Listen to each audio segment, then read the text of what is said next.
और मैंने कहा कि मैं इतने पैसे कहाँ से लाऊंगा? तो मेरी पत्नी ने कहा कि तुम खुद को मार के ला सकते हो। अतुल ने कहा कि मैंने जज को कहा कि एनसीआरबी की रिपोर्ट बताती है कि देश में बहुत सारे पुरुष झूठे केस की वजह से भी अपने आप को ख़त्म कर देते हैं। तो पत्नी ने बीच में आके बीच बचाव करते हुए कहा कि तुम भी अपने आप को ख़त्म कर सकते हो। इस बात पर जज हंस पड़ी और कहा कि ये केस झूठे ही होते हैं, तुम परिवार के बारे में सोचो और केस को सेटल करो। मैं केस सेटल करने के लिए 5 लाख रुपए लूँगी। निकिता ने अतुल पर दहेज और घरेलू हिंसा जैसे 9 केस दर्ज करवाए हैं। अतुल की मौत के बाद बेंगलुरु की मराठाहल्ली पुलिस इस केस की जांच कर रही थी।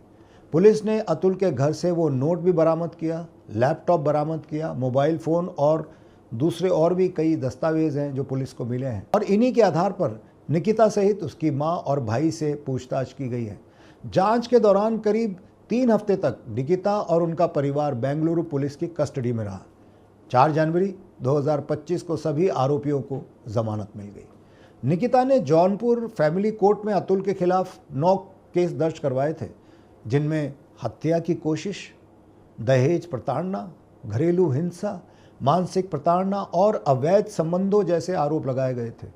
इन मामलों की सुनवाई जौनपुर कोर्ट में पहले से चल रही थी और इसी दौरान अतुल ने बेंगलुरु में खुद को ख़त्म कर लिया। इस केस पर बात करने के लिए निकिता को भी मीडिया ने कॉल किया, उनका फ़ोन बंद आया। जब भी निकिता से दोस्तों बात होगी तो इस बारे में अपडेट ज़रूर किया जाएगा। इसके बाद हमने निकिता के वकील रह चुके विवेक कुमार से भी बात की। विवेक बताते हैं कि अब अतुल और निकिता के पक्षों ने इस केस में नए नए मोड़ दे दिए हैं। पुराने वकीलों को बदल दिया गया है, अब नए वकील जो आए हैं वो दिल्ली के हैं।